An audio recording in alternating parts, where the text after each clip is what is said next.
Tere kõigile! Nagu juba öeldi, olen Rasmus Eimla ja olen Bürokrati tootejuht ja töötan Riias. Mis see Bürokrat siis on? Tegelikult Ott juba hommikul seda rääkis, et mis meil see visioon on, et mis me Bürokrati abil tahame saavutada.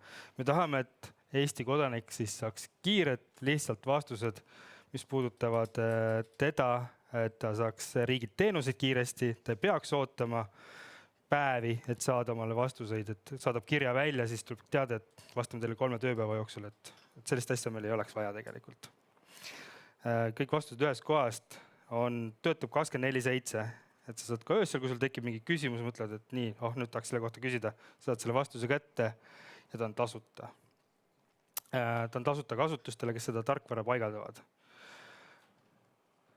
Milline see Bürokrat siis täna on? Bürokrat täna suudab vastata eeltreenitud küsimustel, ehk siis ta tuvastab eeltreenitud andmete põhjal, tuvastab kasuta pöördumise ära ja siis annab automaatselt vastuse. Et võib tekkida segadus, et Bürokrat ei ole ise õppija praegu, et seda peab treenima ikkagi.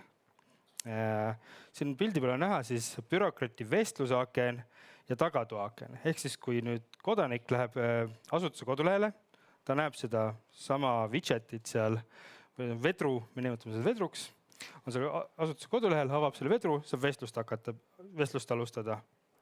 Siin on üks näide, kus küsitakse Bürokrati käest, et kes sa oled, see on juba eeltreenitud meil.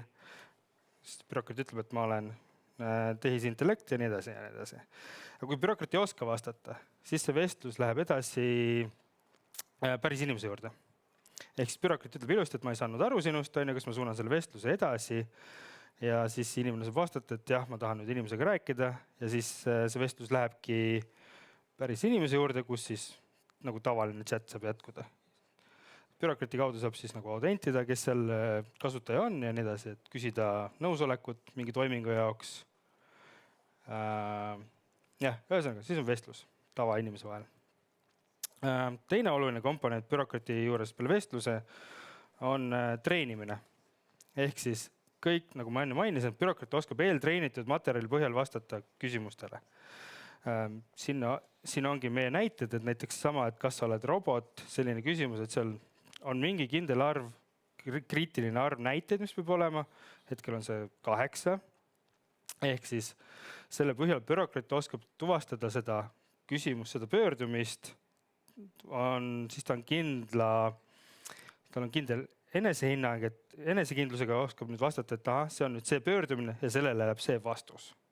Ehk siis Bürokrati teenimine on selline asi, mille peale peab nagu pidevalt, see on pidev protsess, sinna peab pidevalt panustama, siis saab asutus ka sellest kasu.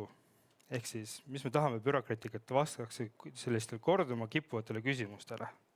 Kui sinna panustada, siis Bürokrat peaks selle vastama. Mis meil lähitulevikus plaanis on siis? Need arendused on kas kohe-kohe lõppemas või siis paari või kuu jooksul lõppemas. Me oleme muutnud Bürokrati disaini, veidi selliseks mis Eesti asutustel rohkem on omapärane. Siis me oleme Bürokratile ka uusi funktsionaalsusi juurde pannud, et praegu on Bürokrat niimoodi, et kui ta põhimõtteliselt ei oska sa Bürokrat vastata kliendile, siis ongi kõik, et kui teenindajat ei ole, siis see inimene jääbki sinna ootama. Ehk siis, mis praegu asutused on teinud, et nad on Bürokrati widgetit hoiavad või seda vedru hoiavad siis kodulehel ainult oma tööaegadel. Ja kui tööaeg saab läbi, siis nad koristavad selle vedru ära. Me tahame, et see vedru oleks seal 24/7 tegelikult. Et inimene saaks kogu aeg oma murega pöörduda sinna. Tal ei pruugi võib-olla töö ajal see meeles olla, et sellest rääkida. Et meie siis eesmärk on, et see Bürokrat, kui ta ei oska vastata, ta vabandab ilusti, ütleb, et ma ei oska, aga jäta oma kontakt, jäta oma küsimused, me võtame sinuga ühendust. Ehk siis see läheb teenindajale edasi ja ta saab järgmine päev siis oma küsimusele vastuse.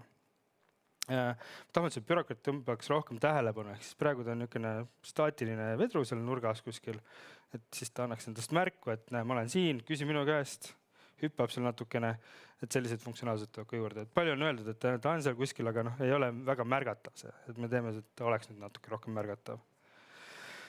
Lisaks tuleb meile analüütika moodul, mida meil varem ei olnud, ehk siis me toome enim kasutatavad mõõdikud nagu välja Bürokrati ja siis seal saab neid kasutada. Loomulikult saab ka bürokrati andmebaasi liidestada ka teiste analüütika tööriistade külge nagu Power BI, Tableau ja nii edasi, et see võimalus on ka alati olemas.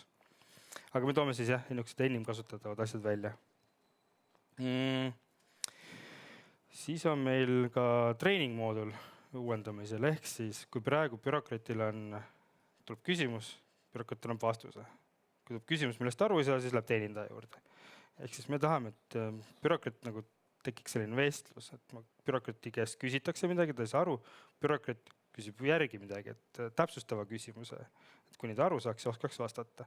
Muidugi mõni küsimus on nii spetsiifiline, et ta ilmselt võib-olla ei saagi aru sellest, et me ei eeldagi seda, et bürokrat oskaks kõikidele küsimustele maailmas vastata, seda ei juhtu mitte kunagi. Samamoodi on training moodulil, et saab seda uut treeningut, mis uued teemad on treenitud, et seda saab läbi mängida, simulatsiooni teha.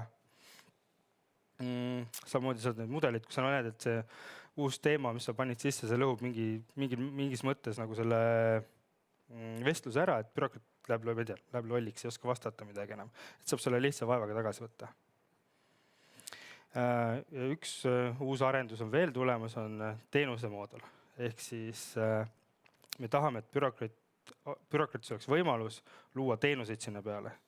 Et asutus tuleb, et ma tahan nüüd seda teenust hakata bürokraadi kaudu kasutama, et ma siis see võimalus tuleb nüüd.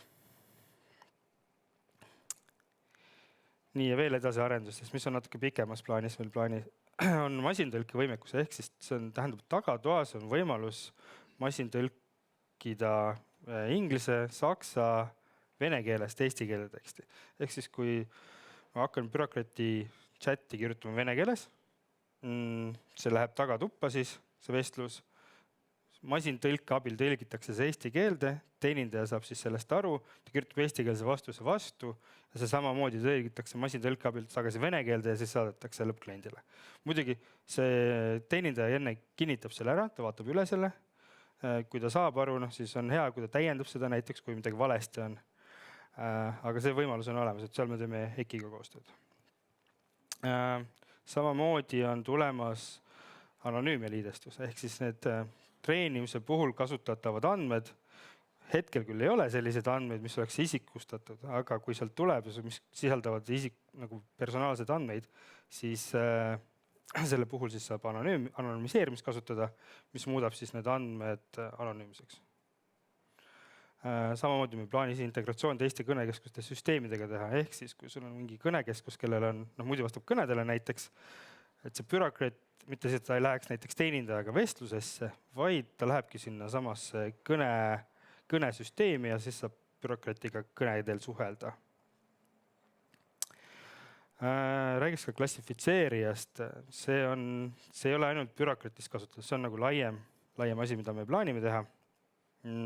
Klassifitseerija siis tähendab põhimõtteliselt seda, et kui sul tuleb, ma räägin bürokrati mõistest, on näitaja äkki, siis on lihtsam aru saada, et näiteks ma olen Politsei- ja Piirivalveameti bürokratis, ma küsin oma PPA-ga seotud teemad ära, küsin oma dokumendi kohta, passi kohta, ID-kaardi kohta, mis iganes, ja siis mul tuleb huvi, et ma tahaks nagu küsida tegelikult, ma ei tea, tahan raamatut laenutada, Rahvusraamatukogust näiteks.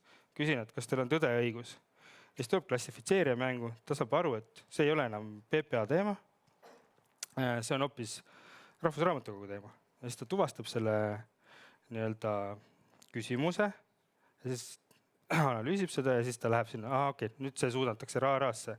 Ehk siis see vestlus võetakse üle, see jupp, mis läheb nüüd RAA-raasse, Rahvusraamatukokku ja siis seal toimub see nii-öelda edasi siis see inimese ja bürokrati vaheline suhtlus. Et selle arenduse peaks hakkama see aasta ja loodetavasti me saame bürokratis selle järgmine aasta kasutusele võtta. Samamoodi on ka riikliku mobiiliäpi liidestus plaanis. Selle nii-öelda esialgne versioon on juba sellel aastal, aga siis see on ka seotud paljuski klassifitseerijaga. Et kui me paneme selle riikliku mobiiliäpi, et siis see klassifitseerija olemasolu annab ka selle mobiiliäpis olevale bürokratile palju juurde. Edasi arenduste koha pealt veel, et see ei ole, meil on veel palju asju, mis me teeme, need on niisugused, ma ütleks võib-olla suuremad ja loomulikult me kogume meie olemasolevate klientide käest tagasisidet, et ma olen väga tänulik neile, kes on selle tee ette või praegu võtnud.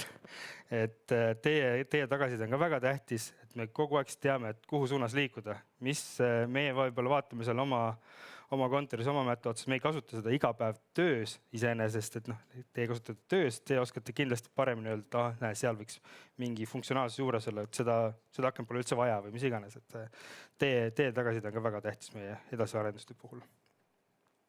Ja kuidas edasi, et kui nüüd on, siis tuleb tuttav ette, et nii palju korduma kippuvaid küsimusi, tuleb, helistatakse, saadetakse emaile ja nii tüütu, et meil on see kodulehel see info olemas tegelikult kuskil seal alam lehel äkki, et miks ta ei leia seda ülesse.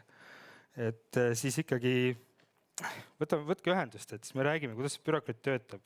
Me teen demo uuesti näiteks, et päris bürokraatist, et kuidas sa saadki treenida seda, mis ta sulle annab siis, et kui ikka neid korduma kippuvaid küsimusi on palju, siis bürokraat on, ma usun, et see on suuresti abiks. Ta kindlasti on suuresti abiks, et seda, ma ei tea, ütleme siis teenindaja siis saaks nii-öelda tegeleda rohkem spetsiifiliste küsimustega. Jah, et kuidas ühendust võtta, et siis bürokraat@ria.ee näiteks. Krati.ee lehelt saab ka rohkem infot selle kohta. Jah, võtke ühendust, teeme demo, räägime, arutame tööprotsessi, palju on küsimused, ma pean hirmsasti inimesi juurde võtma. Tõsi natukene, ma ütleks, et palju inimesi juurde võtma, alguses ongi võib-olla see raskem, sest see on uus asi kõigile, seal on omad hirmud. Aga see peabki aru saama sellest, et mida rohkem sa sinna panustad, seda kergemaks hiljem muutub, et sul see bürokraat ikkagi hakkab sinu eest seda tööd ära tegema. Aitäh! On ka mõned küsimused. Neid on tegelikult päris mitu. Lähme sellises järjekorras, et kas bürokraat on andmekogu? Bürokraat ei ole andmekogu.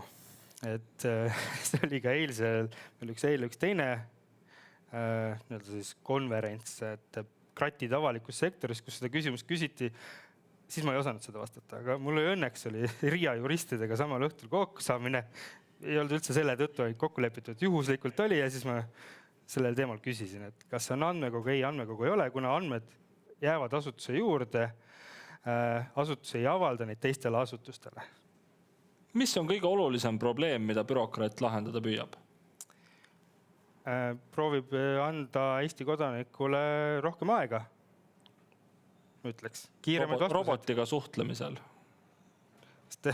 Bürokraati eesmärk on anda kiireid vastused, et sa ei pea nagu kodanikuna, et muidu sa nagu näite tõin ka, et saadad selle emaili, sul tuleb vastus, et vastame sulle 3 tööpäeva jooksul. Kui sa saad selle vastuse kohe, siis sa võidad, et tegelikult aega. Mis võiks selle aasta lõpuks bürokraat veel teha osata, mis teenused võiksid seal olla? No teenused võiks, kõik teenused, mida asutused pakuvad, kes meiega liitunud on, et seal raske öelda, et tahaks, et kõik teenused oleksid seal. Kas on mõni lemmikteenus ka välja valitud, mida sa väga bürokraati tahaksid meelitada? Tegelikult, mis meil oli just turu-uuring selle kohta, mis teenused inimesed soovid tarbida, mis on kõige olulisemad. On tervis, raha, pere. Et neid teemasid puudutavad teenused võiksid olla. Kas on mõni selline oluline õpikoht sul seda bürokraati juhtides, mida ka teised võiksid teada? Mis võiks kellelgi näiteks, ma ei tea, siin aega kokku hoida? Kindlasti on. Kuna ma olen pool aastat alles avalikus sektoris olnud RIAs, siis kõik on minu jaoks suur õppimine. Aga rääkida rohkem oma klientidega, kuulata nende arvamust. Me muidugi kuulame, aga rohkem küsida võib-olla. Ise võib-olla ei taheta kohe rääkida sulle sellest asjast, aga siis saad aru, et tegelikult seal ikka mingi probleem on, midagi neid häirib, et siis rohkem võib-olla, ma ei tea öelda pinda käia, aga uurida.